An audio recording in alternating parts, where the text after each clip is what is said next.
So I got a bone to pick with you, Alex. I meant to say this after the Lost Boys one, but I rewatched Lost Boys, and you're like, perhaps one of the funniest people I know, and I'm like, oh yeah, he introduces me that way, and then you introduced Jeff, and I was just like, he's not that funny. I mean, he's okay. I mean, he's more stupid in my opinion.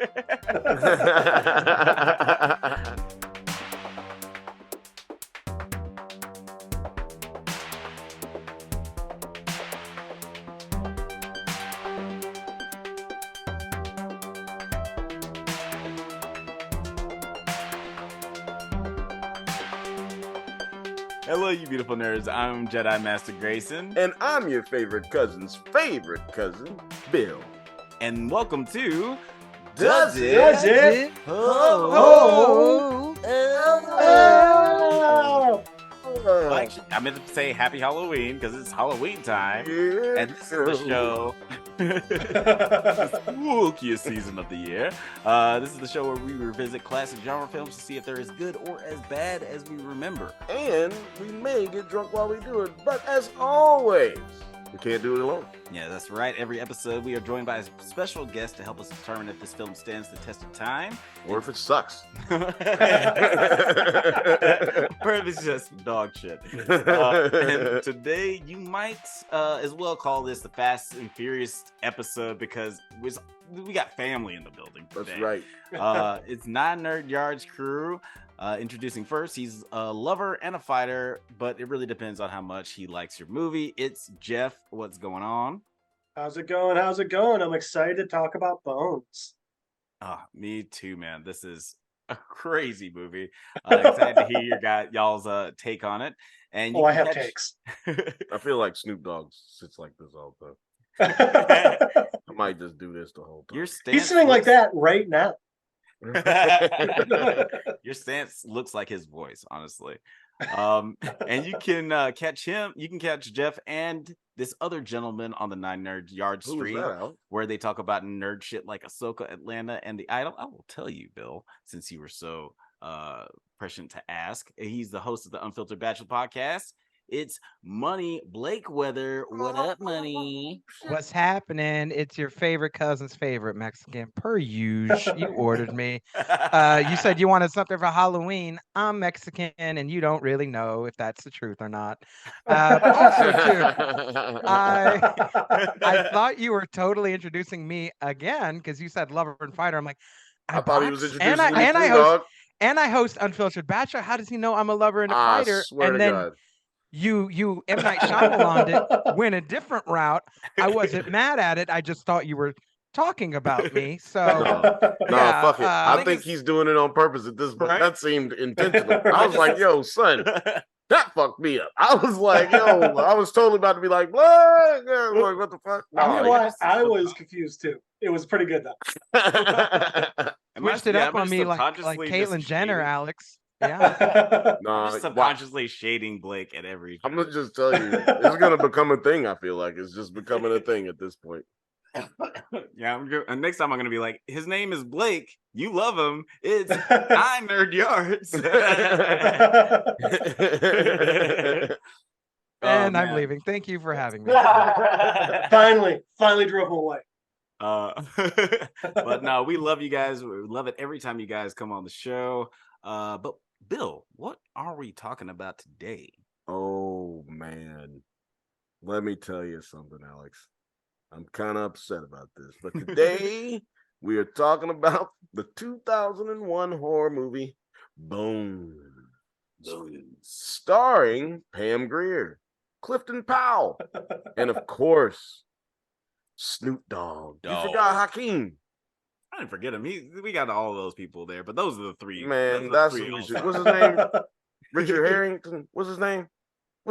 Hakeem? Or I don't know. We'll get to it. No, man, we not moving on one fucking second without where is Patrick? Patrick. I looked at this list. I was like, damn, this is a lot of folks. Clifton Powell, Ricky Harris, Khalil Kane. That's right.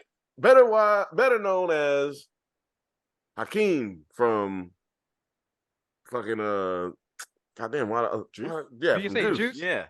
You mean Raheem? Oh, Raheem. Yeah, Yes, Raheem from Juice. And it's funny because this was directed by Ernest Dickerson, who directed other cult classics as Bulletproof, Demon Knight, and Juice. And he was also Spike Lee's cinematographer for a while. He shot Malcolm X, Do the Right Thing. Nowadays, he's more of a journeyman. He does But like mostly... that makes so much sense because like some cinematography in here is like that's a really good shot, or like Yeah. that's a really good like everything on the camera, like everything looks nice and da. And then you see some other and you're like, we'll get to it. We'll get to it. Yeah. You're like, that's a different choice. Yeah. It definitely explains though why Raheem is in this one. Yeah, for sure. Khalil. Because he probably felt so bad about killing him early in Juice. He wasn't even in Juice really. So then he was like, man, I'm gonna make sure you stay alive the whole time in this horror movie. You know, black people at this time died in all the horror movies first, or they just didn't make it to the end. Yeah. So shout out to Raheem making it to the end, man. Ow. So I have to take this off, man. This isn't working. Yeah, we were festive enough. I was watching an old episode of Who's Line the other day, and their prompt was like, "Hey, you're at a restaurant, but it's horror themed." And the first words out in the scene, Wayne Brady just goes, "Man, I'm gonna die soon."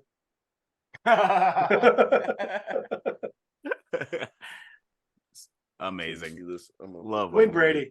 He's a fucking. Well, king. they reversed the trope in this by killing the white people first. So I feel like we just need more movies like that where it's blackly led. I don't know if that's the correct political term, but it's blackly led and they kill white people in the beginning. I'm like, that is my type of horror movie.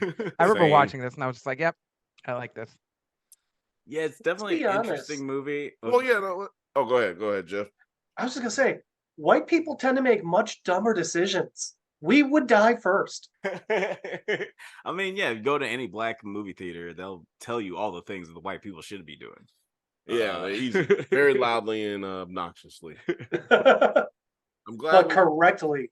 Talking about how we felt about it, I want to ask the question that we ask on this show. Before we ask the question, the pitcher. I was gonna go, does it? Okay. Not that one, but Blake, how did you feel about this movie the first time you watched it, or was this your first time watching it here today? I watched it when it first came out on DVD. I rented it from Blockbuster because I didn't see it in movie theaters because it wasn't in movie theaters long, and I didn't get a chance to sneak into it.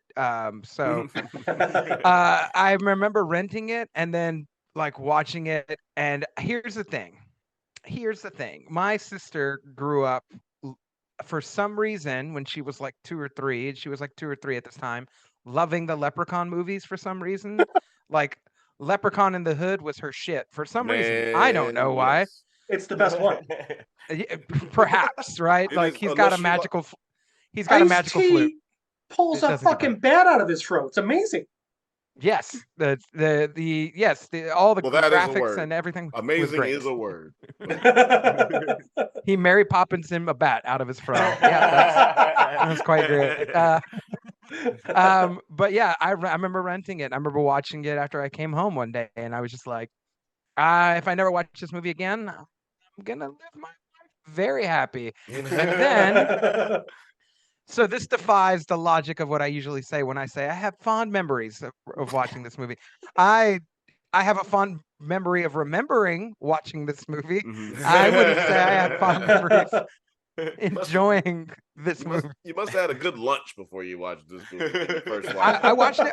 I watched it like right after I was like starting to eat dinner or something like that, and I was just like, this is like, it's very Leprechaun-y vibes to me.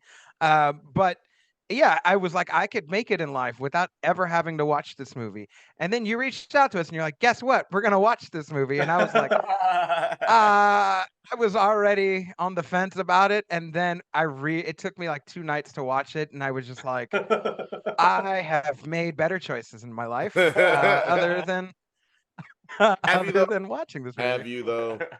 I mean, we're not done yet. We're not done here. You know, you might feel differently. at the end. Let's pass it to Jeff. Let's pass it to Jeff. Yeah, Jeff, how did you feel about this the first time you watched this movie, and or was this your first time? So I'll say I had fun watching this movie the first time I watched it about 8 hours ago.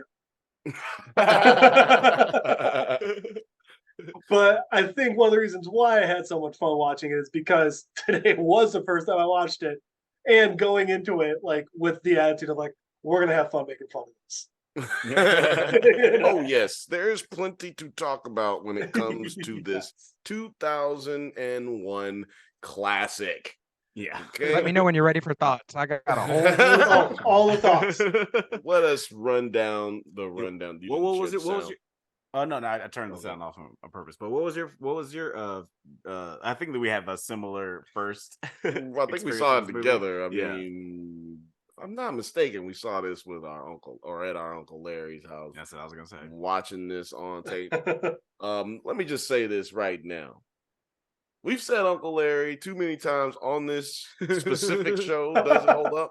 So we gonna have like a Uncle Larry marathon or something. Yeah, like, I'm sorry. Are you saying you're gonna have an Uncle Larathon? Uncle Marathon. Okay, now it's definitely has to happen. Oh my god! Because we watched all the hood movies at Uncle Larry's house. Now he had all kind of other movies. He had weird movies that you wouldn't like. He had white movies, white movies. Gotcha. Like Notebook. Like, you know what I'm saying? Like he had shit that you wouldn't expect him to have. You got Don't Be a Menace. You got Fuck yeah. fucking Menace to Society. You got The Matrix. Yeah, that's an everybody movie. But then you got like The Notebook. Like, okay. But yeah, my first experience was like, this is wild. Like, and why are they letting Snoop Dogg do a movie? Because if I'm not mistaken, this is his first movie. Yeah, no, you're not wrong. He did, or actually, this is close to it being his first movie. It's funny. This and his other first movie came out the same year, which was Training Day. So they both came out in 2001. And he made a Wait a minute, we can't forget about a cameo in Half Baked. Like that was, come on, man. Like, why are we all forgetting? That was 2001. Half Baked came out in what, 2097? No, yeah, it came out before the 2000s. Okay, that's true. Well, and he also had like a lot of like he had a cameo in King of the Hill, the PJs. Like he did like a lot of stuff like that. No, I'm just talking about acting. Yeah. Yes. This is not his acting debut, but this is his first starring role. Yeah. And I forgot about Half Baked. Yeah, I forgot about Half Baked because it's more of a because y'all smoke so much, y'all forget. Every time I watch Half Baked, I'm very high. I don't be trying to remember. Is there any other way to watch it? I'm not trying to remember dudes who sober. smoke up all the weed. That's why I'm not trying to remember. That's why I forget about him. His character just smoke up all your weed. I don't want him around ever. But yeah, I mean, you don't need to share how you felt. Yeah, we had the same. Yeah, like Uncle Larry's house. Yeah, good copy and paste his response. Just good fond memories about this movie. That's really all I had. So when I watched it 12 hours ago, I felt like I felt some feelings. You know what I'm saying? We'll get into the feels for sure. But for those of you guys who haven't seen this movie before, Bones 2001, not the Emily Deschanel, David Boreanaz TV show, but not the thing that will pop up every time you search it, right? But I wish it was. I mean, I hope that's really what we get clicks from. I'm hoping that that's gonna happen, right? Yeah, hopefully get some bleed over. You put David, because we just mentioned him. Now you can put David Boreanaz in a thumbnail, right? That was gonna happen. He was gonna get in the tag, regardless. This is what we call the Boreanaz bleed over. Yeah, but yeah, in this movie, over 20 years after his death by a gunshot and several stabbings, Jimmy Bones comes back as a ghost to wreak revenge on those who killed him and to clean up his neighborhood. That's a weird description because he doesn't clean up the neighborhood. No, that's actually inaccurate. That's why Wikipedia is fucking stupid. But also, this movie, surprisingly enough, got a 26% critic rating and a 40% audience score. So that's pretty similar to its IMDb rating. 4.4. 4.4. Mm-hmm. Well, yeah. Which, by the way, mhm. up until like the end of the movie, the entire time I thought Snoop was supposed to be a vampire, so I was very confused for the majority of this movie. He does have some vampire vibes on the poster. Right? He looks like a fucking vampire. They pimp ghost him. He's a pimp ghost. Like Pimp that's ghost. let's call it like it is. He's a pimp ghost. Which is a pretty and accurate description of a vampire. He's a hold on. I got one.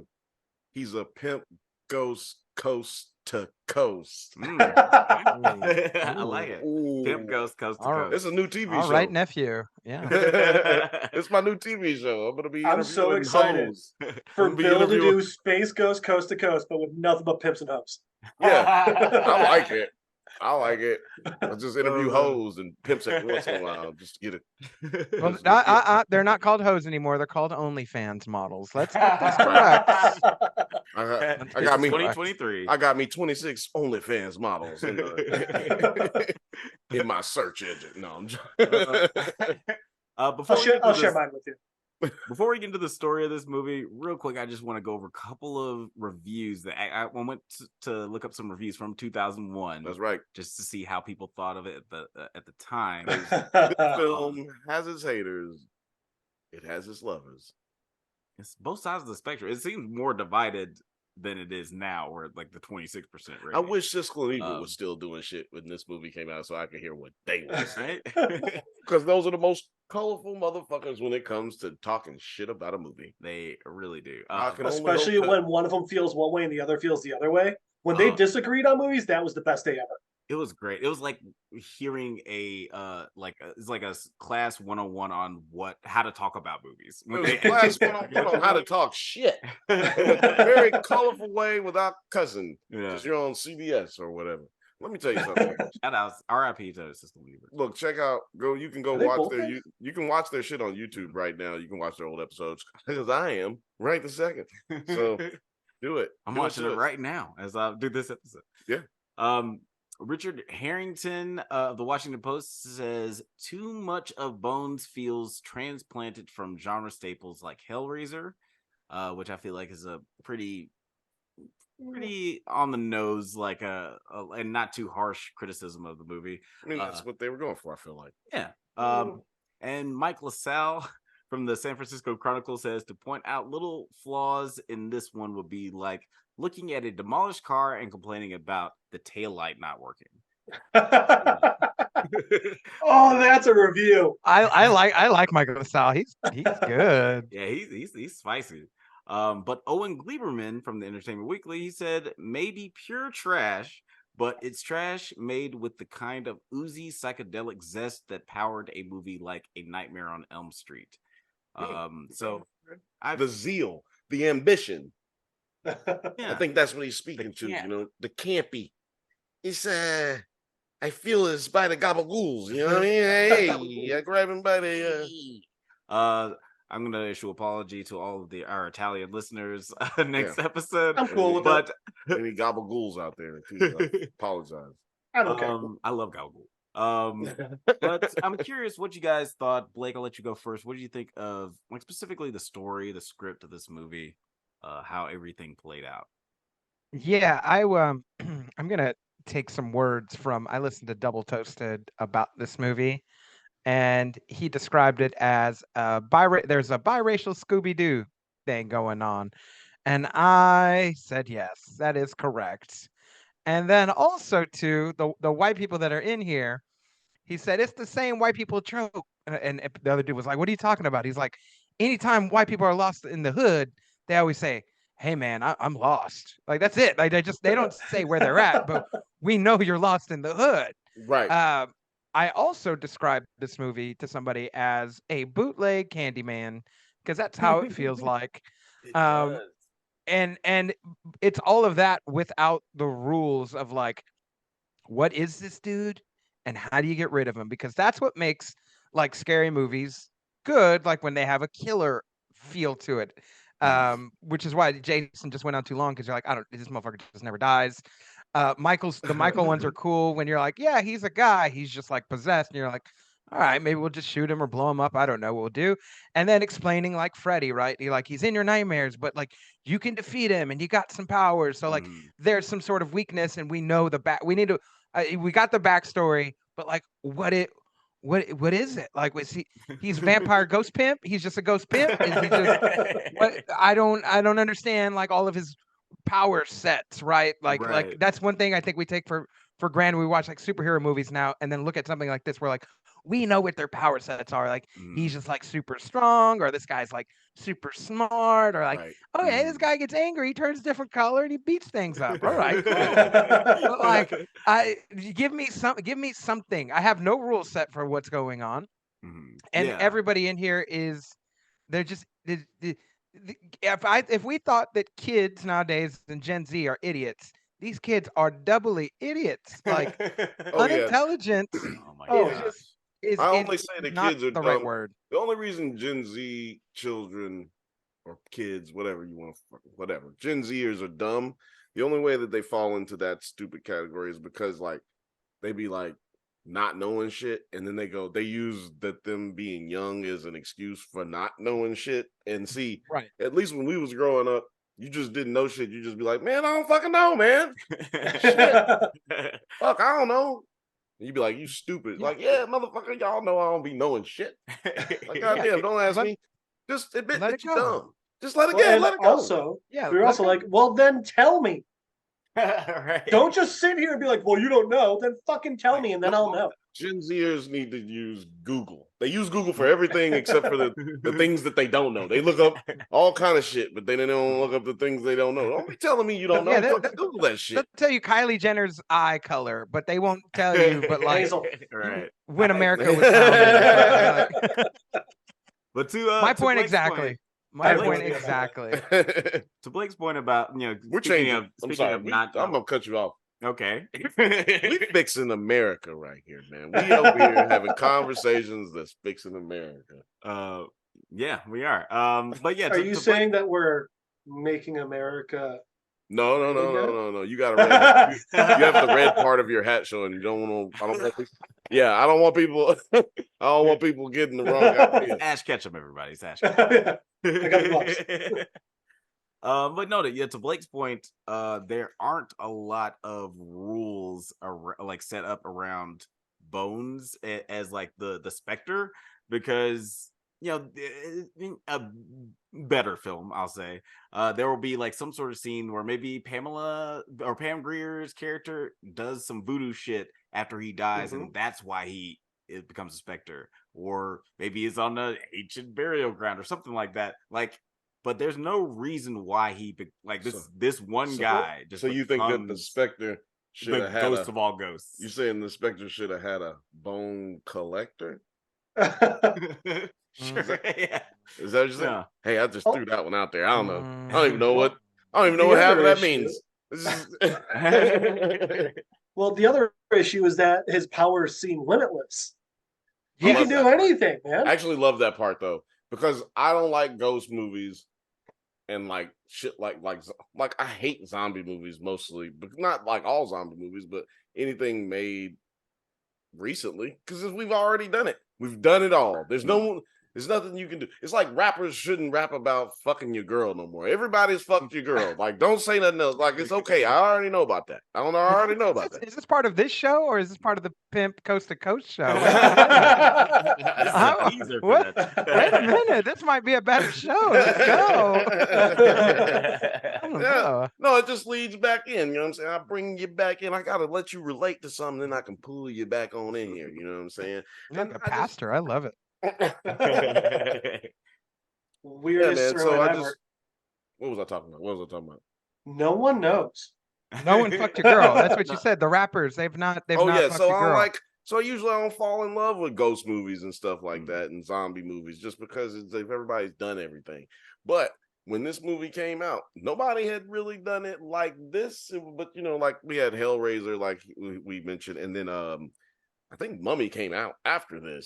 But Hellraiser had rules too, Hellraiser did have rules. I don't think that this motherfucker needed no rules. We got the rules later, though. We got the rules late. And that's one of the biggest issues of the movie. Early. The big one, in my opinion, there's two big issues with this movie. And one is it's basically like a study in opposites. Like sometimes it'll have great moments, and then like the exact same thing will be awful. For instance, the effects, the practical, like when the one dude's asleep and you see that wall of like hell people. Oh yeah. There's parts where like it's CGI and it looks like shit, and then there's parts where it's clearly practical effects and people, and it looks amazing. Yeah, man. When what's his name? When Pinky was trying to get out of there. Yeah. Pinky. Man, that shit was crazy. That shit looked great. Yeah, you're right. Dude, it looked so good. We will talk about Clifton Powell because he's great. But no, go ahead, Jeff. Right. But then the other issue is the pacing of this movie.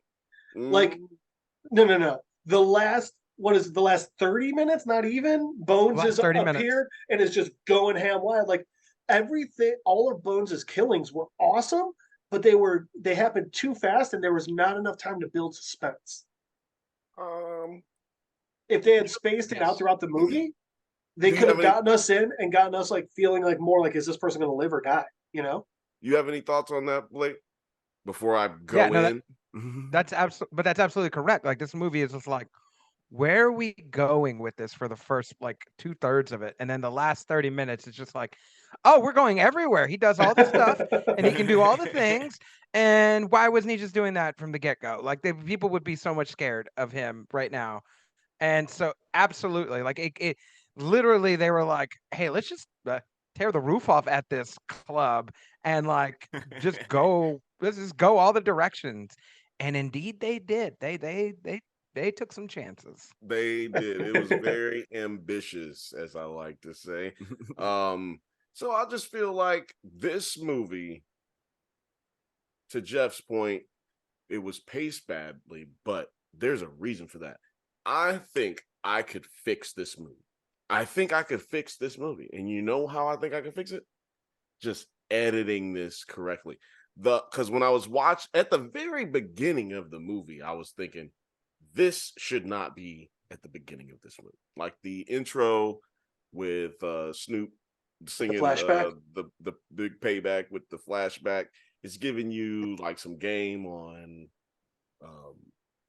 Snoop Dogg's character, Jimmy Bones, but it doesn't actually give you anything. It just shows you a couple of characters. It doesn't really give you any substance as what's actually taking place. So I think they should have just made that flashback scene happen either at the beginning of the movie, like at the very beginning of we don't need to see them white kids die. You know what I'm saying? In my opinion, them white kids dying was just very 90s trope. Then this is this is 2001. Now, to be fair, we don't know when this movie was filmed. So, because back then you could have a movie filmed 3 years ago and then you put it out. And so, you put it out like 4 years later or 3 years later. We know that happened with Pagemaster because like Macaulay Culkin filmed Pagemaster right after doing Home Alone, but it didn't come out till like 3 or 4 years later. Yeah. So by the time Macaulay Culkin could go on the red carpet, this dude done become a grown ass man. So I don't know when this was actually filmed. But I don't know if I'd call him a grown-ass man right now, but I see what you're saying. He is quite small. But he's frail. It just kind of leaves you with nothing like y'all said, with nothing being understood as to what's actually going on. And if you put the scene where he gets betrayed by his friends and his girlfriend, baby mama, like all of that should have been at the beginning of the movie. And then that rolls us into the character. And now we feel like we care about Bones. Like, you know what I'm saying? Like we actually feel for Jimmy Bones at that point, instead of like finding out about it after we've been annoyed by all this other shit that's happened in between. That's a good point, because they even have like in the opening credits, they have like the shots of the 70s where we see the neighborhood, we see all the characters, and it would have just kind of naturally, would have felt very natural if they started out with that opening scene rather than this crazy scene with these characters that we don't give a shit about, these white kids. Actually thinking this is a horror movie. We think they're gonna die like right now. Right, somebody about to die. Right, then it doesn't happen. leaves you with like nothing, leaves you feeling like with theater blue balls. You know what I mean? Theater blue balls. Theater blue balls. I just made that up. Put it on t-shirt. Theater blue balls. That's a new one. But what did you guys think of Snoop Dogg himself, like the titular character in this role as Bones? Jeff, I'll let you go first on this. I mean, the character himself, you end up loving. He doesn't want to like crack, he doesn't want any of that crack cocaine in the neighborhood. Right. He's trying to help, like, yeah, he can get rich, but he's not trying to screw over his people like that. He's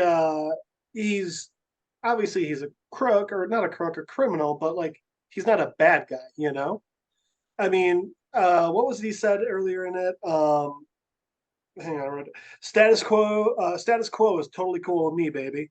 And it's like, that's actually a really smart way for a criminal to be. You're cool with just status quo. The cops aren't coming after you. And you're gonna be doing a lot better. You're not gonna be hurting people because you're cool with what you got. But then we end up seeing what we saw with this, where people take your content, they look at your contentedness and they see it as a weakness. Yeah. And as for the acting, I thought Snoop was super fucking fun. He was my favorite part of the movie. He was just like, I'm just gonna be me, and you can shoot a movie around.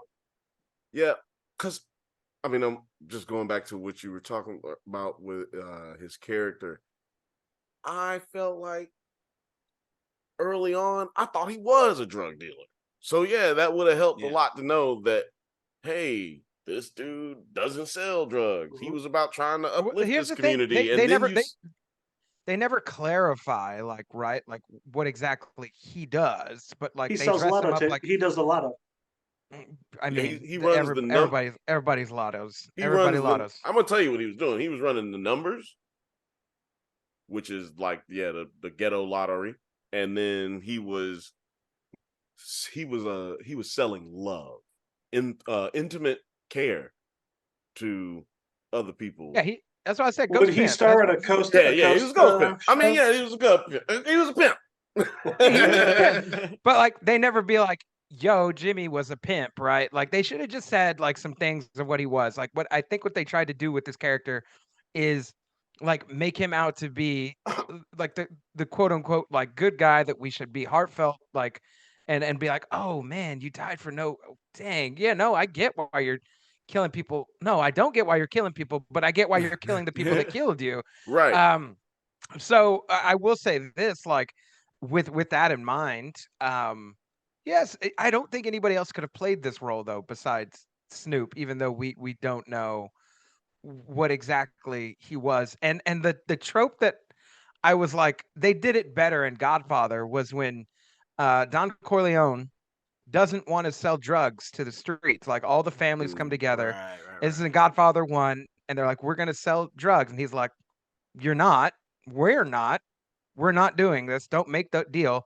And then they go and like shoot him, right? And that's why they attempt to kill him, is because he doesn't want to go into the quote unquote future business of something that's very lucrative, right. Which exactly is exactly what happens with Jimmy Bones, right? Like, as soon as I saw that, I was like, oh, I seen this in Godfather. They did it better because, like, in Godfather, they at least established the character. Like, they tried to do that, but like, this dude is like, he's the Robin Hood of the hood, right? Right. Don Corleone was like sort of the Robin Hood of his community, like granting people. The first scene of Godfather is him granting people favors on the day of his daughter's wedding. Right. I've seen that movie too many times. Same. Great movie. I've read the script. It's ridiculous. It's incredible. But there's ways to do things to make us more heartfelt for this character in particular. But at the same time, you can't have anybody like this role was like made for Snoop Dogg in some weird way. Also, like, I don't know, it's not his fault that the movie couldn't decide if it wanted to be like a made for TV movie that's like cheesy and like is it blaxploitation? Is it horror? Is it kind of comedy? Like, I don't think the movie knows what it is, and it's not one of those instances where Joel Schumacher says yes when they ask him, is this a comedy or a horror? It's not one of those instances. I guarantee the director was like, no, we're making like a blaxploitation type of horror movie. but like have some build the horror. Don't just like intercut it with like comedy and like silly one-liners that like Well, apparently, could I happen. did read this that Ernest Dickerson apparently did wanted to have more of a slow build, like your a natural horror movie. But the studio did want want him to like make it more exciting at the beginning. And Because honestly, they saw the cut and they were like, bro, this shit sucks. Do something. Do something with your life. But to your point, I feel like if to get that exciting part at the beginning, we could just have this scene that I'm actually about to pull up now, the killing of Jimmy Bones at the beginning. Before you play it, you need the sound. This is a story. So before he plays this, just want to explain, man. You want Hollywood to love your first 2 minutes of your movie, like 20 minutes of your movie, 15 minutes, 5 minutes of your movie? Kill a nigga. You know what I'm saying? That's Hollywood love. But also watch this scene. Like they all shoot him in the stomach and they all stab him in the stomach. And I'm like, bro, let's stop that. Like, we know what you're doing. You just stabbing a little blood pouch. Like, are you just shooting a little? You put all the little caps for the blood to explode right at his abdomen. Can we talk about the blood for just a second? Yeah. Thank you. That is one of my big notes. Before we move on, because oh my god, this goes to show you this movie is not bad because of the actors. This movie is not bad because of the director.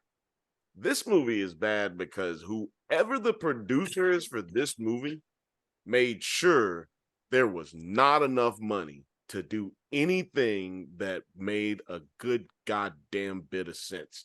The blood in this movie looks like somebody melted their Play-Doh down and added some water to it. You know what I'm saying? Like, this blood in this movie looks like bad ice cream. Like you left your ice cream out and then you poke the ice cream and it just comes squirting out. Like, that's what this looks like. This looks like Gushers. Do you guys remember those Flintstones popsicles where like it's a cardboard tube and you push the popsicle up?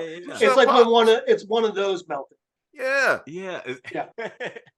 it doesn't have the consistency or the color of blood at all. And to your point, like look like hot wax that a stripper drops on you. You know what I'm saying? I don't know. Well, I don't know nothing about that. I'm just saying. To your point, like this is a really competent director. He's like we said, he did Juice, he did Bullet, he did Demon Knight.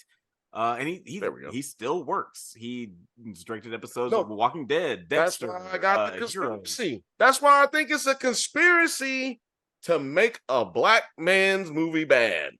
Like, man, I'm telling you, there's always like. I want to add to your conspiracy, Bill. I want to add to your conspiracy. Go ahead. Go ahead. The color of the blood in here. Watch the movie Sleepy Hollow. It's very similar, but it's shot differently because they use different lighting. It works in that movie. Like the blood is very bright. And then let's do another one. Kill Bill, right? When she fights all the crazy 88, all those blood, like the blood is not like, it's not exactly this color. It's maybe a shade up. Yeah. But like it squirts out and it goes everywhere, and like it's you're like, this is not believable, but this is dope. No, like I think they were going for a not believable, but this is dope, and that neither one happened in this movie. So to your point, conspiracy wise, they use very similar blood in those two movies, very successful. Use similar blood in this movie, now it's successful. Right, but you just said it because it's that lighting. Why do we have bad lighting on a movie that's getting greenlit for this much money? Mm-hmm. That seems intentional because that would just not happen. Mm-hmm. You know what I'm saying? Or they just got one. They just put Todd as director of photography, and then they was just like, "Who is Todd? Todd is Ken's brother. Who is Ken? Don't worry about all that. This is he is Knuff. Okay, you need to stop worrying about his life. Soy Sufficient Ken. What movie Todd worked on? He worked on It's a Wonderful Life in his school play. He filmed it. He filmed the school play. And it's even more infuriating because, again, like that scene with the dream and the people stuck in the wall. When the guy pulls himself out from the wall, he looked dope. There's parts from the wall holding him back. He's painted black, but looks good. It doesn't look like paint. So like, Mhm. why is the blood suck? But that's awesome. Yeah, because it's a conspiracy. Do you really want to laugh, Bill? Do you want to guess what the budget is? I'm gonna guess that it was $6. 60 million. I just No. It was 16 million. Man, that's still a lot of money for back then. Yes. Yeah, but I mean, for this kind of a movie, Yeah. excuse me, but yeah, damn, that is just ridiculous that they had $16 million and they had an abandoned this was shot on location.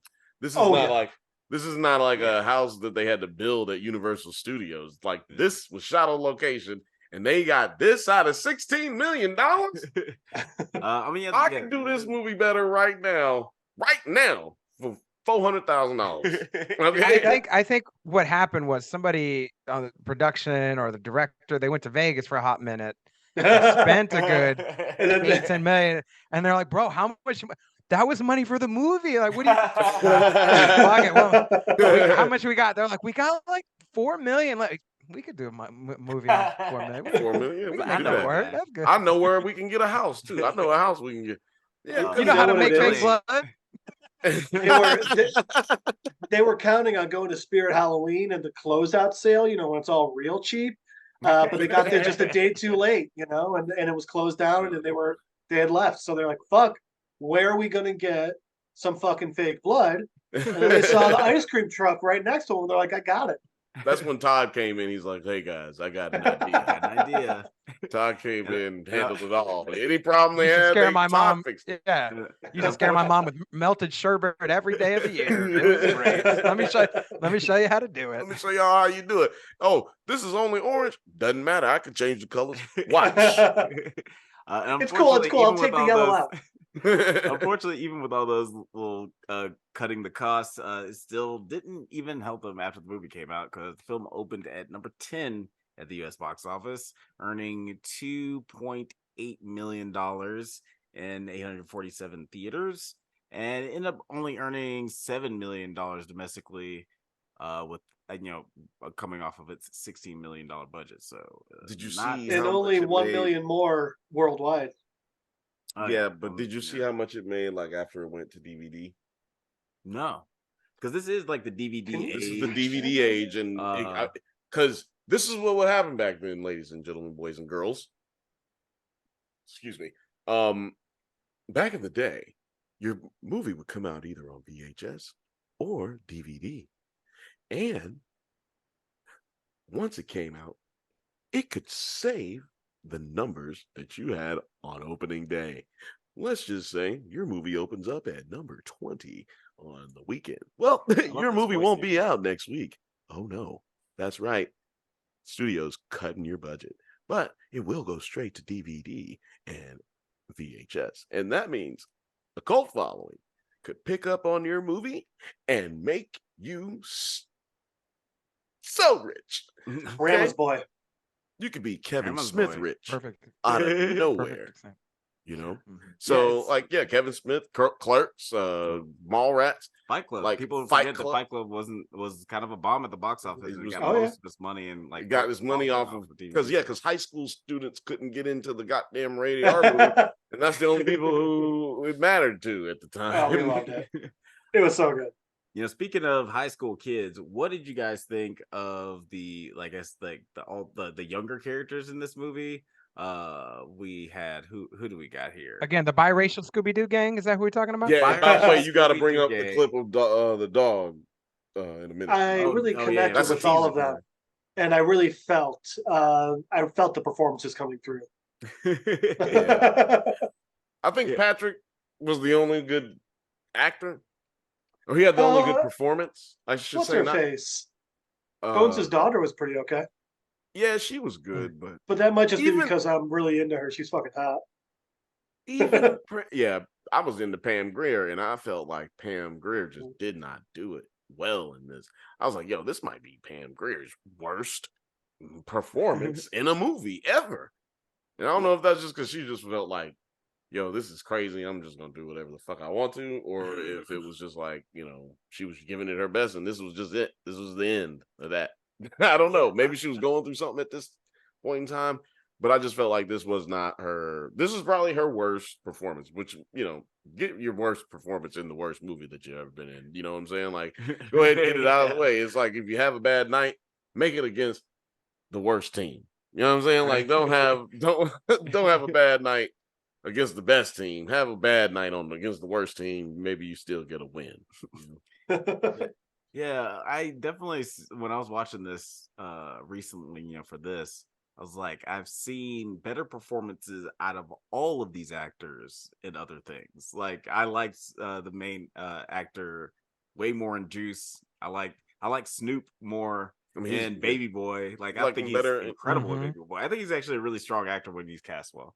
But I did not like him in this at all. Snoop? No, I did not like Snoop. I don't think you like what? I mean, I don't think he even they dubbed his whole voice in the third act. Yeah. I mean, again, I think it's not really. Again, I don't think it's his fault. I don't think it's any of these actors' faults. Why? Right? Yeah, we already established that. Yeah, it's not. It's not executed well and even the director. I don't. How did this movie end up? That's what I'm saying, Alex. This director has directed nothing but motherfucking bangers. It's a conspiracy. We got the documents to prove this is conspiracy in black movies. I had to come on real quick to my buddy Bill. He needed to know. The editor of the movie was aware he was about to get fired. He was like, I'm going to teach these motherfuckers. Exactly. This is what happens, man. And somebody found out there was too many black people working on this movie. And I'm telling you what they did. They sabotaged it. Speaking of black people, this fucking character right here, I hated. This ambiguous. Correct. I'm just gonna keep talking about who knows what race I am. That's the joke. He's not black though. No, I think he's Puerto Rican. No, we're not claiming him. No, we're not claiming. That's what we're not doing today. Don't you put that on somebody else can have him. All I know is at one point, aren't they like, you're not even black? Yeah, well, he mentions that he's biracial. He says, I'm the tossed salad. You know what I'm saying? So he mentions he not a good choice. But he's just still he doesn't say who he is. What he is. I'm half black or whatever. You know why? Because it's very 90s vibe. They're giving off very 90s vibe where I don't give a fuck who this nigga is. I don't give a fuck about his race. Look like he's a sand nigger to me. That's what the motherfuckers be. Don't nobody give a fuck about. He's light skinned and he's light. No, all the white people in the all just hate me because I'm light skinned. Yeah, that's exactly what he was doing. And also heavy light skin energy in this movie. Not one. Every dark skinned person in this movie is crazy. It's evil, yeah. It's crazy. I mean, and crazy. And then every light skinned dude is getting beat the fuck up or dead. It's a yeah. Actually, does Patrick even really get beat up? He gets some maggots thrown up on him. Man. God, that scene, dude. I'm gonna tell you, when I was a kid, I thought that Patrick was possessed by Bones. Because so much shit didn't happen to him. Mm-hmm. You know what I mean? You mean the dream sequence? Because he was the only person who wasn't getting fucked with in the house. Even when he went to the basement, he was just man, what the fuck? All these rats. He got fucking spirits flying around him and shit. He's just, man, look at all these rats. There's flies everywhere. Right, yeah. In retrospect, I think that was just more probably just bad writing and can be because he's got to be the one with the most ambition to keep things moving forward because he's the son of the rich dude who's buying this house. So if he decides things are gonna keep moving, things are gonna keep moving. Look here, man. We're never gonna get up from underneath the white man if we don't stick together, man. So you got to freak out all the side characters so they can so he can still be the one who says, "Nah, man, we got to keep doing this." But why you got to keep anything crazy? But why you got to keep having him pop up all fucking creepy? Every single time he ran up on one of the characters in the movie, he was, "What's going on? What's the problem?" But he did it with his little soft voice, oh, what's up, Angela? Like, how you doing? How you doing, baby? Like, but why you just walked up to me with them intense eyes and shit? Why are you scared? Why am I walking up to you and you look scared? I look scared. Why are you trying to freak me out? I don't know. I felt like he was the villain for like, not. Hey guys, what's going on in this room? Is everyone doing okay? Dude, I don't know. He was mad suspicious, but then they went away from that. Like I think that would have been cool. Make him like possessed by Bones, and then he's killing these motherfuckers to help him get Bones to be brought back to life. You know what I'm saying? That would have been way better to me. I mean, could have had the dog possess him. Because we get a dog. Bones is, familiar or whatever.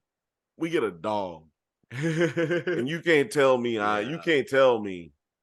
we don't all know who fucking had saying that. Right. We know who was like, there's gotta be a dog in the movie. You know what? YouTube doesn't have the yeah, it does. Okay. I speaking of like, I guess the whole possession thing and like who Bones decides he's gonna terrorize. It is very strange that at some point it's not strange. First of all, it's gross. It's gross. It's gross. It's disgusting. It's gross and fucked up. The blood bath scene?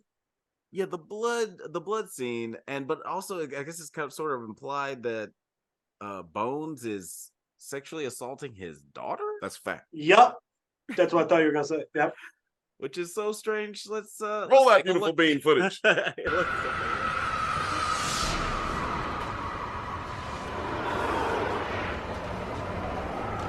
I mean, honestly, I feel like they just wanted to show the hot girl in this movie, like, nipping.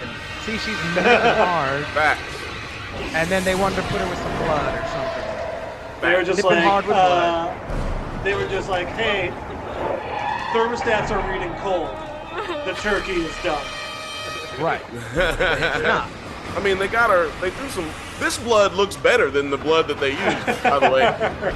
And this is a fucking waterbed. I don't know if y'all remember waterbeds, but this is a motherfucking waterbed that this girl is on, that they threw some actually good-looking blood. This blood looks amazing compared to the blood that we've seen or see the entire movie. They blood. It looks like the Kool-Aid Man finished on her. Yeah, well, actually, I'm into that. You know what I'm saying? That might be one of Bones' powers. That's how he finished. I don't know all of the powers that he has. Again, I don't know how to kill him. I don't know where he came from. I don't know. Blake, imagine a power. Yeah, he's got it. Yeah. We'll see. That's it. To me, he had all the ghostly powers. Power of possession, power of interrupting you in your dreams, powers of, he was like Freddy Krueger meets Hellraiser meets. I'm going to bring up this power. Did he have the power to bring amputated heads back to life? Because that's what they did. Thank you. The heads were alive. No. See, that's what I was getting to. That was my last one. Meets zombification. No. Beetlejuice. To me, he was like, he had a little Beetlejuice energy because it was like you said, at the end, he's cutting niggas' heads off and just walking around with them. And then, but to me, that almost saved the movie. Let me just say this: you put the death scene. You put the death scene in the beginning of the movie, and then you give me a little bit more of the head getting cut off scene, like the police officer who like, dude, I'm talking about all of that. When he shoves the crack pipe in that guy's mouth, and then he just doesn't have a mouth anymore. That was fucking awesome. That was amazing. That was amazing. I can't even remember what he said to him, but it was some cold-blooded shit. Like, we should have had more of that. A little bit more. Because this scene where the pimp gets all fucked up, man, that was a good scene to me. But then, because I like the pimp a lot. He wasn't a pimp. Eddie Mack. He was a drug dealer. Well, he was a pimp too. That's fun. He was fun. He was fun. He was probably my MVP of the whole movie. When he cuts that fucking pool table, is just a big old fuck you to any sort of special effects. Can't play too much of this because of the violence, but well, don't play it. No, I mean, I just want to hear what he got to say right here. Do it? Think I'm gonna do it? Fuck you, Jimmy, you jive ass nigga. So you don't see anything right there. But also, he's still calling him Jive, and I was like, he went full in on this character, and yes, I mean, It's 20 years later. Nobody talking like that, but he does. His hair is still like that. He's still pimping white girls. Like this guy is still being the character. He's the character from I'm gonna get you sucker when the pimp gets out of jail and has like all the pimp suit and like people are laughing at him, and he like tries to run away. Absolutely. But he's still a pimp at heart. That's what this guy is. I'm about to get another classic in here for him because we're gonna break down basically this is his best scene in the movie. Magnum opus. Magnum, I like what you say. I can't say them words. I don't know them words, but I had trouble. If you listen, I like it. I like it. You can send me some hooked on phonics. Mr. Max Opus. I love when he in the flashback scene when he called the one dude Huggy Bear. That made me laugh real hard. Funny. Yeah. Hey, Snowflake. Where you at, girl? I got something to tell you. Yeah. Snowflake. Come on now, girl. Don't nobody stand up to Mac Daddy. Snowflake. Look here, girl. Where you at? Come on now, baby. I got something to give you. Snowflake. I feel like so many people have watched this and used this as Tinder opener line. It's like, hey, Snowflake, I got something to give you. Hey, stop. Don't nobody stand up to Mac. That's verbatim my Tinder profile paragraph. Yeah. So this is my favorite line. Probably one of my favorite. It's top 3 favorite line in the movie right here, and favorite moments in the movie because he has a moment where he just gets tight, like he's like. He switches real quick. His voice gets a little different kind of tone in it. Like not playful anymore. All right, come on now, bitch. Quit playing now. All right, come on now, bitch. Quit playing now. I don't want to play these type of games. Come on. Shit.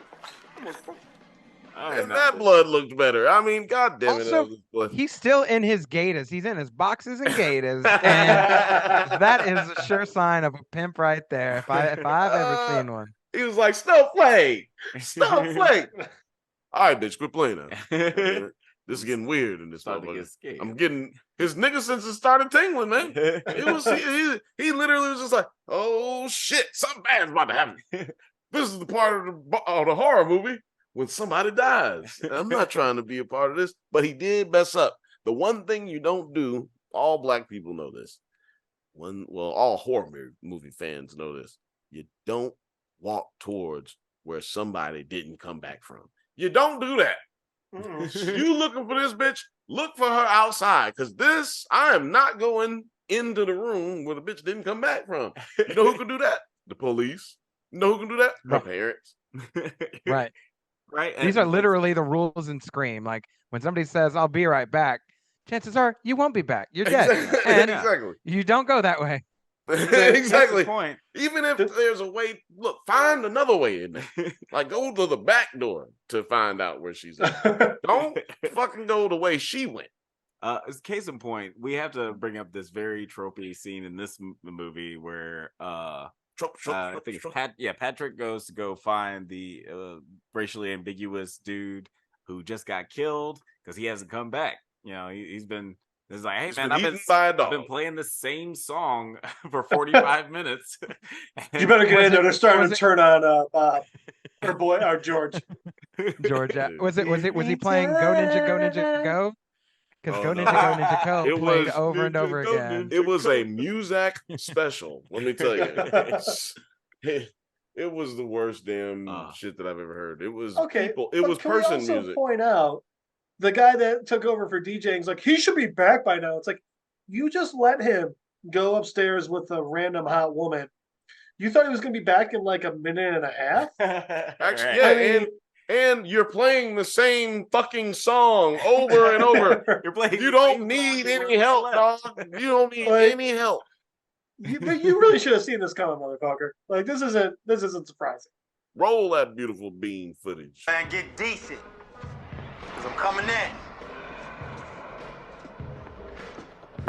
My boy, always fucking strange girls. Come on, man.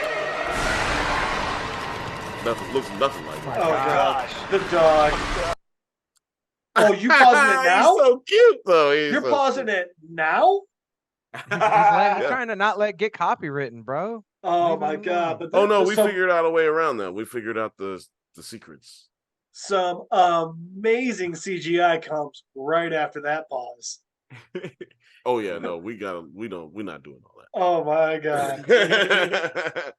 Also, by the way, like, is anyone else like? Oh yeah, really, you know what? You decided to live in this fucking place? Are Play you that out. stupid? Just Yeah. work there, man. Very stupid. I don't, And they get the party done in 2 days, bro. That's what I was about to say. No, you don't renovate a house that quick, bro. Yeah, that was I'm Mexican, destroyed. and we can't even do that in 2 days. You know what I'm saying? Like, You it can't don't get work. a permit that there's white people who are very rich can't get a permit that fast. Because they was talking about getting a permit, man. We can't call the police about a dead body in this motherfucker. We can't call the police because then we won't get a permit. Where does that happen? Where they do that at? You can't get the permit because somebody else died here years ago. Somebody died everywhere years ago. You could get your permit. You didn't kill. Now, if they killed somebody in their building or someone else killed somebody in their building while they owned it, yeah. But you should be able to get your money back if somebody dead in the building. They ain't tell you about it. You see what I'm saying? The director's cut just shows Patrick standing in line at the permits office for 15 minutes. Just like somebody wrote this and did not ever experience anything in life. Yeah, they just needed that as like a reason why they couldn't tell the police about this Right at their house. I mean, but like at least have any other person read over your script just once. One not you person, and they're gonna find a lot of these fucking plots, man. Exactly. And I just feel like you had a police officer that was corrupt and involved in this. Well, but they didn't know him. No, I'm just saying, like, writing wise. Oh, gotcha. You have a police officer who has been introduced that we never see again, one. And that they could have easily called, when they called the police, this could have been the police officer that shows up. Now he kind of does his corrupt thing and makes it go away, you know what I'm saying? So nothing happens. Like that could have been easily put into the movie without actually even taking any effort. You know what I'm saying? Actually, it would have took less effort than what they ended up fucking doing. So, yeah, that's a strike for me, but we're going to roll this beautiful bean footage. I love this so much. Oh, my God. Oh, God. The guys doing love don't eat no fried chicken. Now, I don't know what the fuck that meant. It was a callback. I know they kept calling dude Gangster of Love, but I don't remember anybody talking about fried chicken. It's a callback because that guy earlier was like, no black people own fried chicken places. It's a conspiracy. And that's when they're like, you're not even black. Okay. But it's when they're in the car. But okay, yeah. Okay. I just missed the fried chicken part, but why did this motherfucker just how does that work? Did he just turn into Pablo or whatever his name was? Yeah, I don't know what was his name. Reggie? Maurice. Well, again, Maurice. The whole power talk. The whole power only talk. One guy we for have you to choose from. Yeah, you. Again, the whole power talk. I have no idea what kind of powers he has. He's a dog. He can talk. He's a talking dog at Scooby-Doo. Again, it's ghetto Scooby-Doo. I don't know what's going on. And I want to just talk about something real quick. If we're talking about this and powers and yada yada, the worst power by far is at the end when he has a little tornado and he's just turning old dude. Yeah, and I'm like, a storm. Yeah. Bro, that is the why that was the wackest shit I've ever seen in my life. What are you doing? You know what that's called, Blake? What's that? That's called plot armor. Yeah. His plot armor wasn't allowing him to actually get torn into pieces. So his plot armor was just keeping him. So then he just spun around. I can kill you like I did everyone else. I've seen better effects in Mortal Kombat Annihilation. I was shout out to Mortal Kombat Annihilation. Mortal Kombat Annihilation catches strays on this show so hard. But everybody knows it's bad. That's why it catches strays. Right. It's just fair. Yeah, Look, we keep it very fair and honest. And let me tell you something. We really appreciate y'all out there. If you're watching right now, if you made it this far through all this ridiculousness, please do us a favor, like and subscribe, because we got more to talk about right now. Now, Alex, you got to bring up, man, I was hoping you could bring up this dog scene where the white girl she finds the dog. Because see, I have a lot of problems with the dog. Okay? I have a lot of problems with the dog. The dog shouldn't exist, in my opinion. I don't know about how y'all felt about it, but the dog shouldn't exist only because either he's the dog or the dog is a vessel, or is the dog just like his henchman? And he didn't even have a dog when he died. So none of that made sense, other than the fact that the guy who's playing him is named Snoop Dogg. That's the only thing that make sense, and it still don't make any sense, of course. If Jimmy Bones had a dog, I would be all about this dog thing. So when they were doing the flashback when he was getting shanked, I thought they were going to have his bodyguard guy. I thought he was going to refuse to stab Jimmy, and they were going to shoot him too. It's like, oh, that's the dog.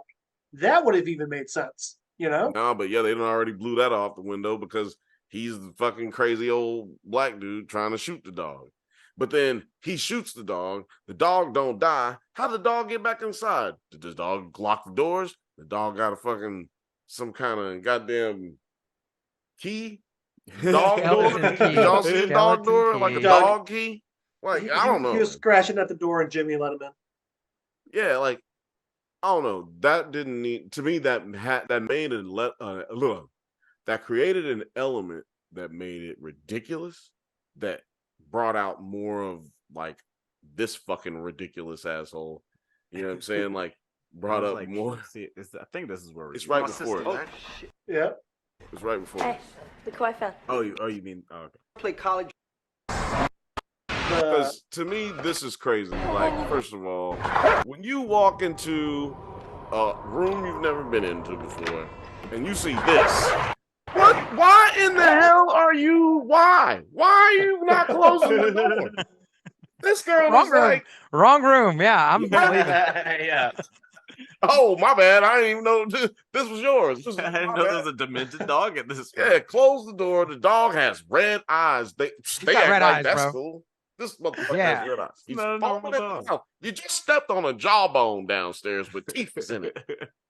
With teeth in it. With teeth. Oh, you mean the dog or the cat bone?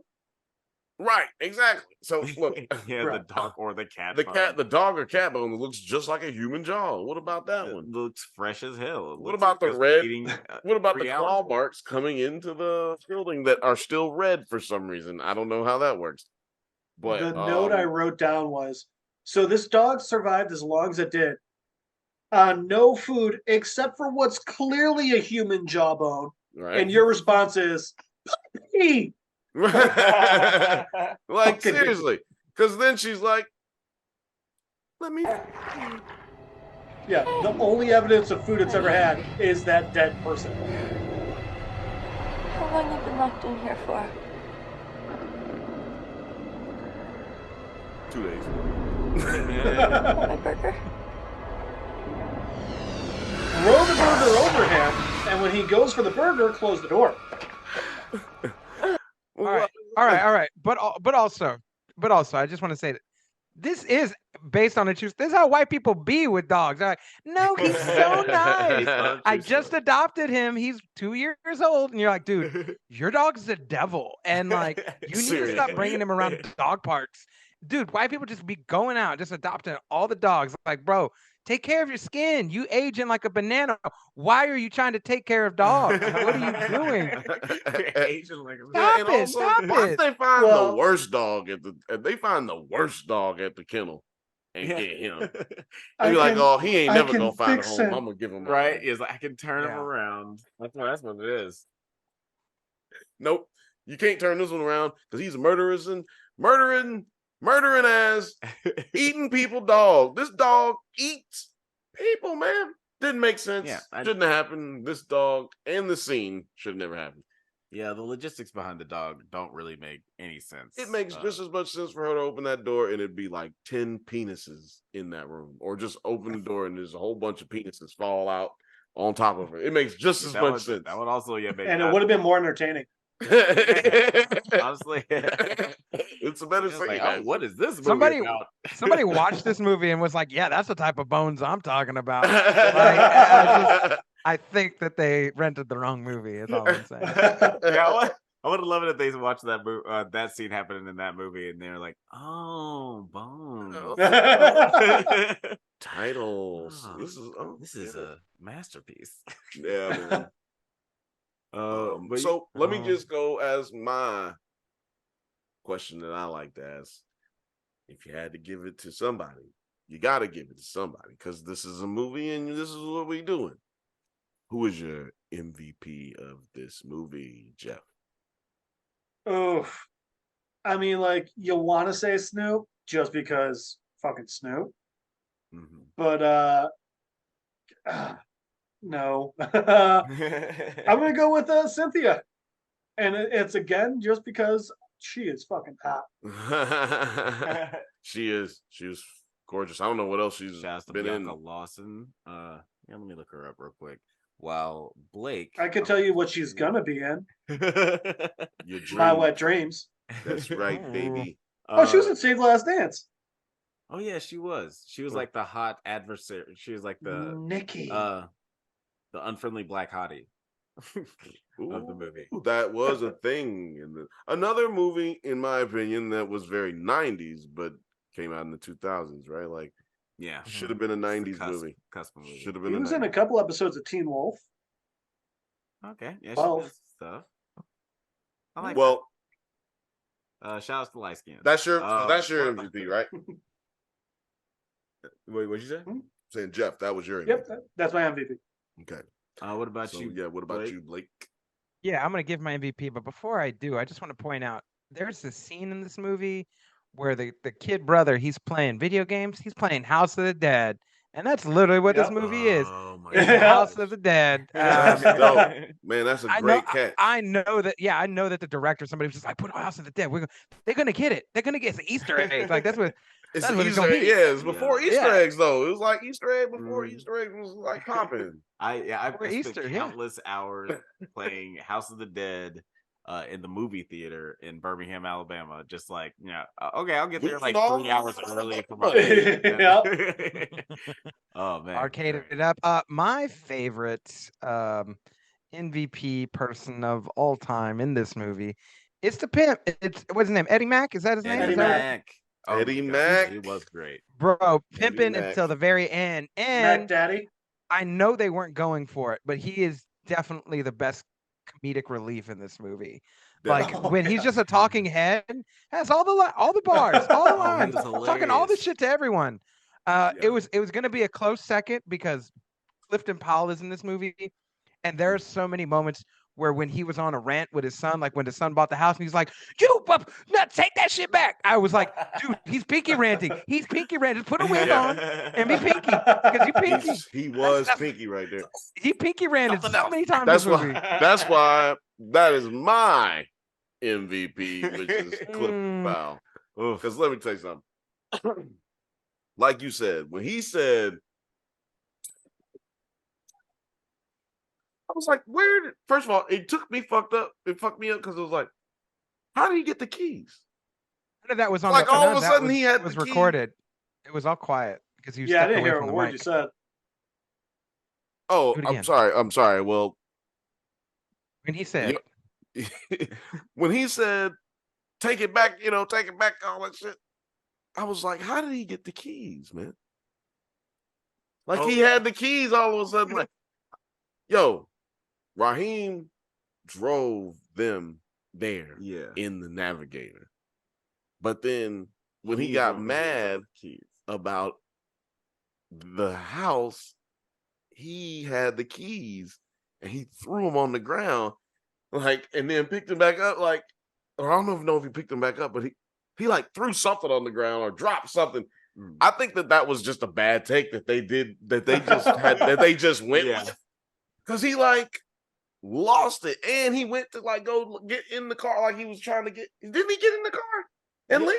No, I think that the scene just sort of ends because he does throw the keys on the ground and then like picks them up. And then he walks over to the car, and then Like he's gonna get into the car. Yeah, like he's about to. He was like, "Wait, who drove? Whose car is this?" I'm What's like, going on? yo, dog, how did he give you the keys back? What the fuck happened? I don't know. These are little things that I catch, but that one scene did it for me because I was like, oh shit, he came back. Pinky came back, man. And also, can't kill a real pimp. This movie's just full of pimps. That's what they just call this movie, Pimp. That's it. Just call it Pimp.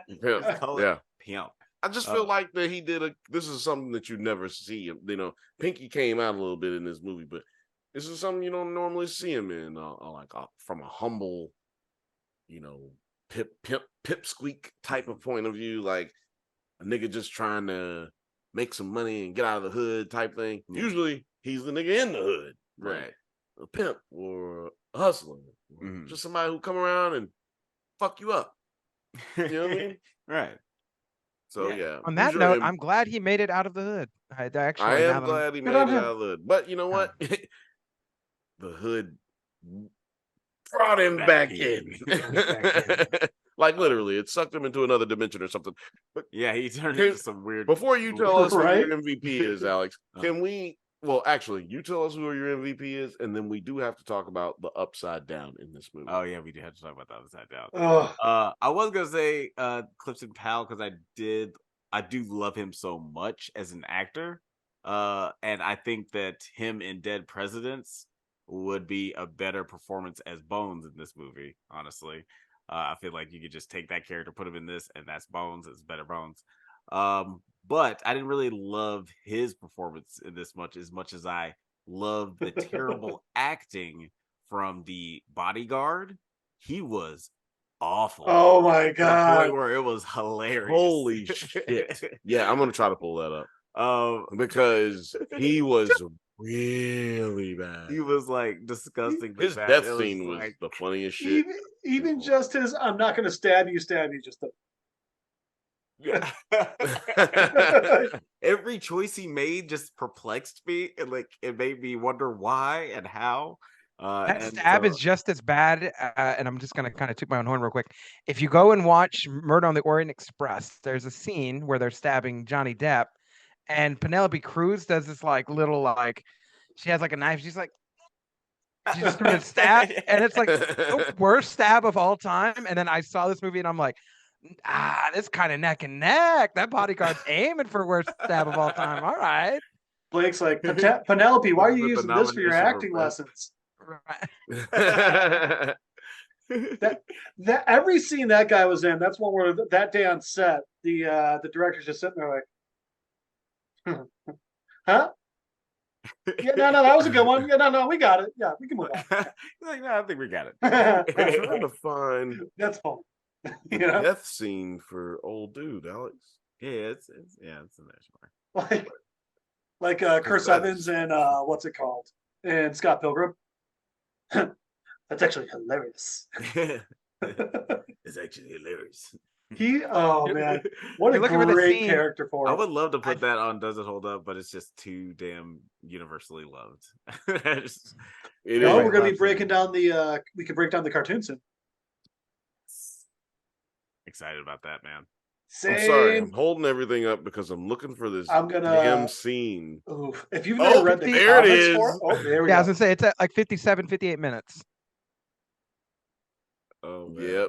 Yep. But Alex, if you never read the Scott Pilgrim comics, they're fucking amazing, and it's crazy how much is pulled directly from it. Like scenes in the movie that are directly panels in the comics.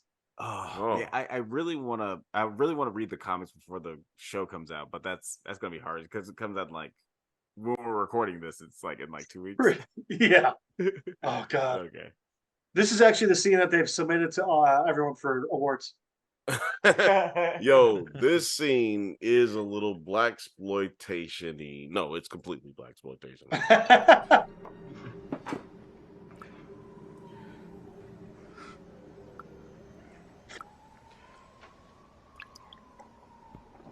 Terrible sound.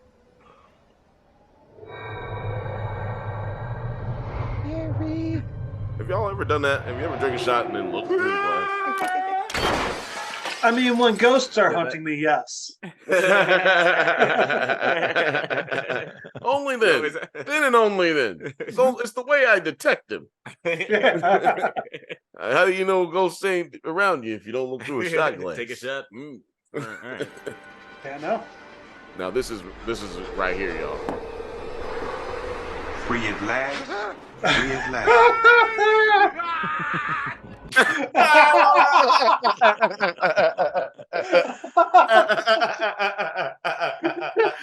Oh my God.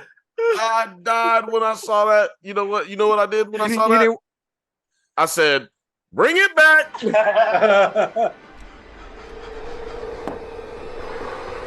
Free at last. Free at last.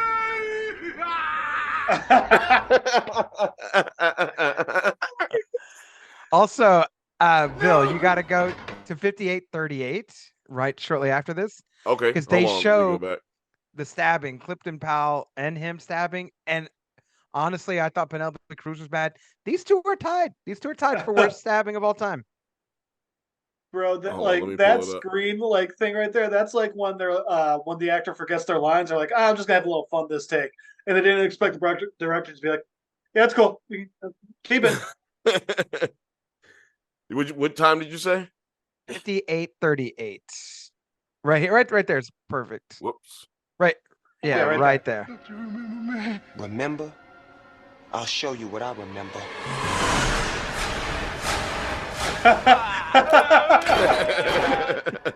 Did you see that? Was I the only one? Hold on. Tell us what the people are looking for. Look at him stabbing. Look at this. It looks like he's taking a shit. One of these stabs is not like the other. Also, they don't look like the time. Like it looks like a shot that they didn't get. Like they didn't make it to the actual scene that they showed us. Yeah. These are the reshoots because this doesn't look like when they stabbed him. Like when they stabbed him, it felt like they stabbed him. Like I felt like, oh damn, they stabbing his ass. But these look like paper cuts. Remember? I'll show you what I remember. I also love that.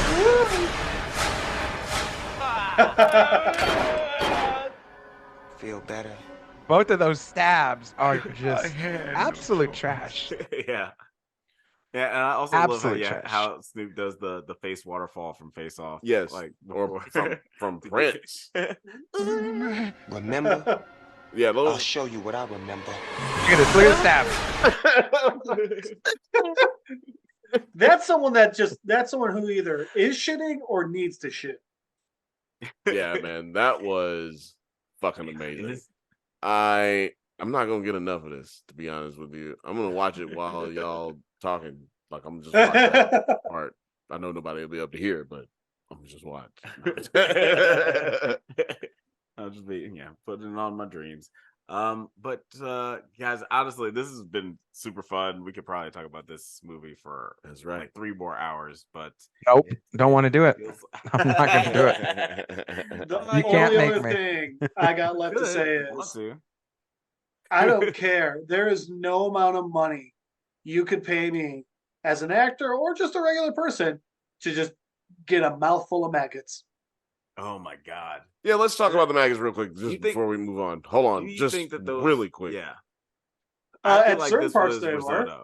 I feel like this was no, because that was risotto. Moving. There are some that it's a great mix of both. Yes, there's a scene where a girl downstairs has them in her mouth and they're moving. They use a lot of both, but the problem is if oh God, like when they just get thrown into his face, he's getting some maggots in his mouth. Well, okay, we're gonna go back and we're gonna see it right now, because let me tell you, this was really bad. I didn't like it. I thought it was terrible, and I think it's risotto or risotto. I don't know. It's rice. Risotto's the term. I had to go back because this is what happened. Ladies and gentlemen, you be the judge. That was a living one of the dog's mouth, that's for sure. Yeah, no, yeah. But right here, Risotto's not that big. Well, I mean, it's not maggots though. No. This is like something rice like. Like, I'm not hip to all the food, but that is rice. But then, like you said, there are some real maggots in there. There are real maggots in here, but they're also like little rice pieces in here. But look, great low budget trick. You know what I'm saying? Like, I'm sure if I was in the movie theater and I saw this for the first time, I would not have noticed that this was rice. I was gonna say there's an Asian cook out. There's an Asian cook out there who's like, no, their rice is too wet. What are they doing? Well, you are supposed to wash your rice. Yeah, hey, ladies and gentlemen, who ordered the white rice? Mm-hmm. Make sure y'all don't make it too wet. Sure Just don't make it too wet. I'm glad that you brought that up, Jeff, because I was like, I do got to say something about the rice. Or maybe they were pumpkin seeds or something. Maybe there was a whole bunch of pumpkin seeds. Hey, man, the worst is afterwards when they start like falling out of the ceiling. Like I think a girl actually had a maggot. No, that black dude ate him. I was like, yo, I feel like they didn't have to do that. Like, I can look and see some maggots. I ain't gotta eat it. Like, for me to realize that it was maggots there. Are you all gonna make me eat these maggots? That's where they spent the budget. There's a maggot and the maggot handler. You got to have a maggot handler. Yeah, you got to have that. And how did they get all those people to go to the worst neighborhood in the world to have this like super? People live in the worst neighborhoods. Like, when you have a worst neighborhood, you have people who live there. So maybe it's not that hard to convince. The question you should ask yourself is, go ahead with your theory. Theory 1, they said, hey, you want to meet Snoop Dogg? And theory 2, they're like, hey, this is going to be your big break. Which, like, when I was watching Human Centipede, I was like, man, this girl thinks this is going to be her big break. Oh. Yeah. Like, things like that, But you know what? You don't know what them residuals is looking like from Human Centipede. It's that gift that keeps on giving, probably. You know what I'm saying? Hey, what? It's not looking like she's the next Jen Aniston, so... Well, I meant the characters, like they're setting up this club in this neighborhood, and then it's a success, but I'm just curious. It's a success. I feel like the worse the neighborhood, the better the party. Like that's just my logic. Definitely. Like as being like partially white, like partially white kid, they're like, I can't party in my hood. Like everybody's asleep by like 8 o'clock. But if I go to the hood, they not asleep and they partying. I'm gonna go party. Yeah, that's kind of how similar it is in our neighborhood. Friday to Sunday, it is bumping. But there is a question that must be asked at the end of all I had one thing to say. Last thing. Oh yeah. It was about. Sorry. Yeah, I guess. If I just want to say, it's very quick. Raise your hand if you ever been in a bar or a club, rather. And there was pizza there. In a club? Well, that one bar. No, I said a club. Club. A club. Bars. When have you been in a club such as the one that we've seen in this movie that was in a bar? Like, you had pizza served. I've been to a house party where they had pizza. They had Little Caesars pizza because it was hot and ready. They had a whole mess of them. So it was a house party. That just proves to me that this black man did not have to eat no goddamn maggots on no pizza, man. I ain't never seen that before nowhere, man. So it's just not right for him to have to eat that pizza. And also, Stranger Things stole the upside down from this movie because they clearly go into the upside down and City. We did forget to mention that, but we forgot to really talk about it. We ran out of time mostly, but damn it. Yeah, we're gonna do this movie again for Black History, but yeah, guys, we did run out of time tonight, but we could talk about this forever and ever. But first time we ran out of time. We do have to ask the question. Yeah, usually we don't give a fuck about time, no, but none of this matters. We do have to ask the question right now. Does it hold? I will let the lover, not a fighter, the funniest guy I know besides myself, Blake. Go ahead. I thought you were going with Jeff, and I was just like, you really have it out for me, don't you? It was I a must last have- minute decision. It was the last second, I was like about to say syllables. He Jeff. was syllables away from saying Jeff. I was like, I must have friends like Jimmy Bones because they all shanking me right the fuck now. Like I'm that's what's sorry. happening. I love you. Oh, God. That was a more powerful and believable stab than Clifton Powell. Yeah, this movie right here, if you can't already tell, it does not hold up at all. Don't ever watch this movie. And it's not one of those ones where you're like, oh, he says it's bad, but I have to watch it. It's like, no, just like save an hour and a half of your life, like to just like don't peep this. Just believe us for what it is. Watch. You know what? The hour and a half that you could spend watching this movie and then watching this, obviously. Go watch go watch the Double Toasted review as well after ours. Right. And you will get between us and them, you will get all of the plots of the movie, all whatever's there. Yeah. All And two of them. You will yeah, exactly. All two plot threads. And you will you will laugh. You will laugh. You will have a better time watching us than that movie. I will say, however, if it doesn't hold up, it just doesn't hold up. But if you want to go like down the rabbit hole of like, hey, like I'm really into like silly, like kind of horror movies, like I like Leprechaun or whatever, and I like silly black exploitation, like this would be up your alley. But like, watch it with some friends, get some laughs, have some drinks. It just go in, have a double feature, have a little grindhouse at the home. Okay. Yeah. And Not a this is a grinder, good grindhouse. it's a good grind. This is like a good like 2000s like grindhouse movie, right? It's like a class like C movie. And if you're into those, you'll probably like get something out of it. But if I never watch this movie again, I will have a life that's very fulfilling. Yeah.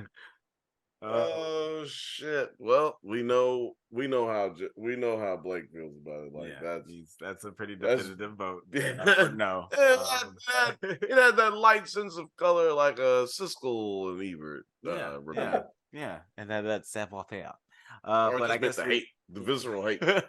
That's awesome. But now it's time to ask Jeff the question. Does it? That's it. Oh. Ash Ketchum. What's your answer? No, it does not hold up. It was such a bad movie. Like I said, it was fun watching it earlier today because I just kept writing down things that we were going to make fun of. Outside of that, it was just garbage. And Blake, you threw out like, hey, if you want to watch like a B, C horror movie, I say don't watch this. I say go check out Bubba Hotep. It's Elvis and his best friend Black JFK have to fight a hillbilly mummy. Way better. Oh, well, this Yeah, next that one could- doesn't hold up. Yeah. that could headline your grindhouse evening with your friend. Like this could go in there and you'd be like, yeah, man, that movie was so shitty. But like you had to watch Like, this to be like, that movie's so shitty compared to Bubba Hotep, which is incredible. Like when you're already pretty drunk and a little faded and you're not paying that much attention. Yeah, I'll give you that. It's a background movie. Let me tell you something. Never seen Bubba Hotep, but It's amazing. I feel like y'all are saying grindhouse movies are basically, they sound just like every Does It Hold Up movie that we I'm sure that'll fill up the list real quick. Yeah. Just go through grindhouse movies. Yeah. Yeah, it'll fill it all up. That criteria is on point. But Thanks killing. But you Thanks know, killing. I don't No, have. Oh, thanks. I have a question though for you, Bill. And this is What's your question? I don't know. Blake? Yeah, I don't know. It's not important, but like I just thought I'd ask. Does it? Oh, does it? Oh. Hold up.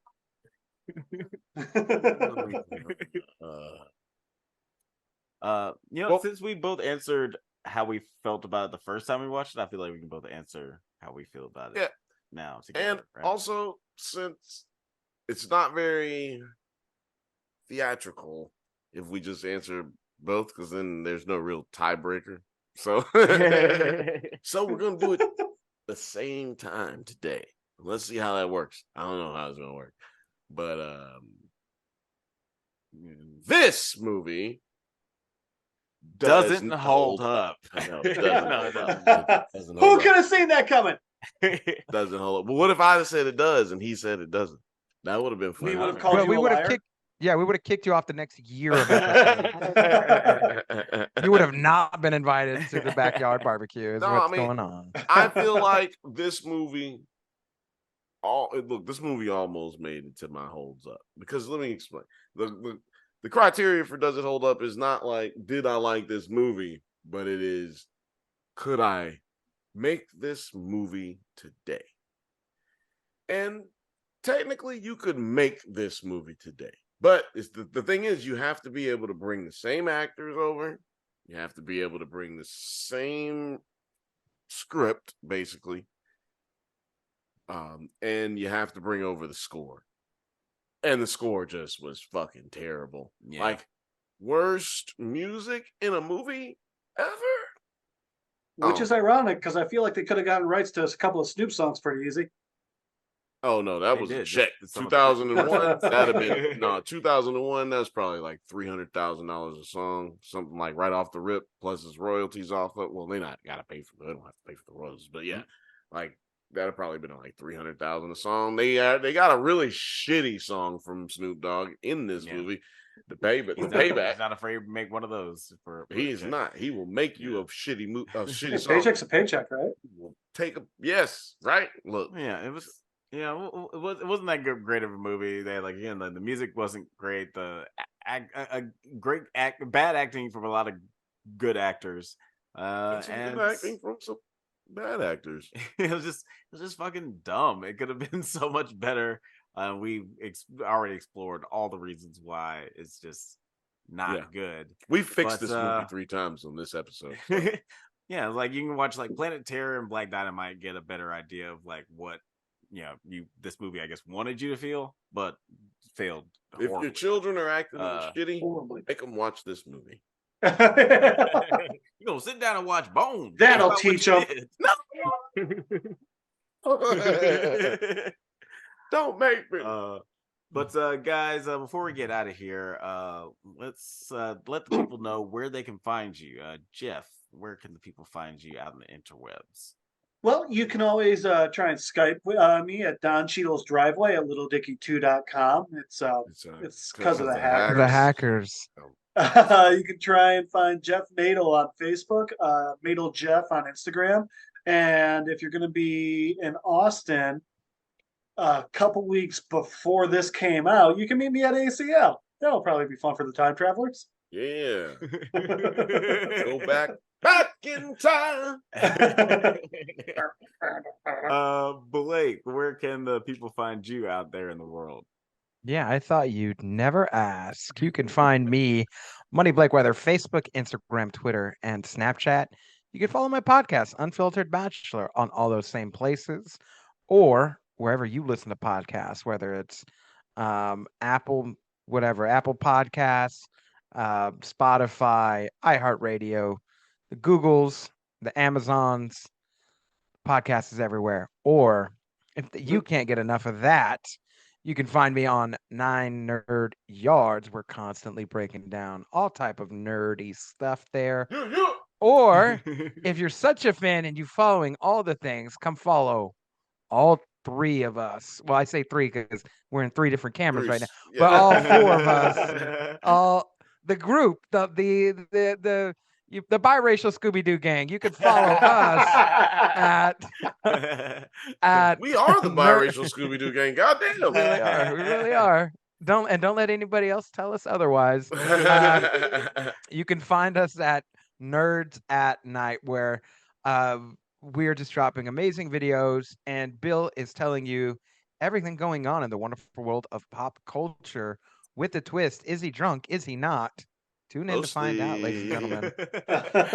It's all a mystery, guys. Yeah, no, it is a mystery because I won't be drunk every time. I can't. It's just a lot of pressure, man. It's not healthy. It's the real news, man. It's not like me just talking about stuff, like random stuff. Yeah, talk about the news. it's very hard. serious business. That's why you got to wear your tie. But yeah, like you definitely got to check out Nerds at Night, the Gotham Gazette. A lot of great shorts and also reaction videos on that channel. Check them out. There'll be links in the video description. And definitely check out the Unfiltered Bachelor podcast. A lot of really great episodes. Great stuff. On Great there. stuff. Great stuff. It's incredible, honestly. Don't forget to check out the Drunk Panthers podcast. Oh yeah, don't forget to check out the Drunk Panthers podcast. Absolutely, you guys can check that out in the links below. And thank you guys for watching the show. New episodes drop every other Monday at 4:20 a.m. Check us out on all social media platforms at the Drunk Panthers. Please like and subscribe. It's not required, but if you don't, you will not be invited to the cookout. And YouTube will not give me my children back. That's also true. We'll see you in a couple of weeks. Peace.